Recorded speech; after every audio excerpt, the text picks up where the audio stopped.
वह ब्रह्मांड में सभी जीवों में सबसे परिपूर्ण जीवन रूप है, जिसके पास मजबूत मांसपेशियां और ऊंचा कद है। और अपनी उच्च बुद्धिमान जाति की सभ्यता को आगे बढ़ाने के लिए एक इंजीनियर के रूप में उसने इस ग्रह पर जीवन का चमत्कार रचने का निर्णय लिया।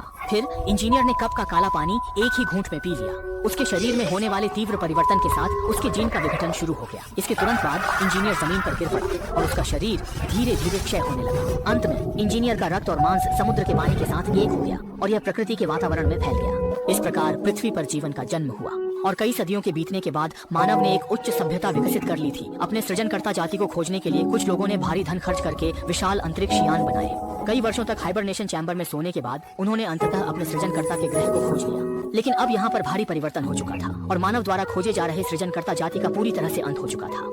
तब तक बायोनिक मानव ने एकमात्र जीवित इंजीनियर को खोज लिया जो हाइबरनेशन चैम्बर में लेटा हुआ जीवन को बनाए हुए था। इसलिए सभी ने इंजीनियर को जगाया और उसके विशाल शरीर को देखकर मानव और सृजनकर्ता के बीच पहली बार संपर्क शुरू हुआ। हालांकि इस ग्रह पर भारी खर्च करके आए बुजुर्ग व्यक्ति इंजीनियर से कई सवाल पूछने के लिए बेताब थे, जैसे कि उन्होंने मानव को क्यों बनाया, उनके ग्रह के विनाश का कारण क्या था। लेकिन अंत में बुजुर्ग व्यक्ति ने बायोनिक मानव से इंजीनियर से एक और सवाल पूछने के लिए कहा और वह था कि अमरता कैसे प्राप्त की जा सकती है।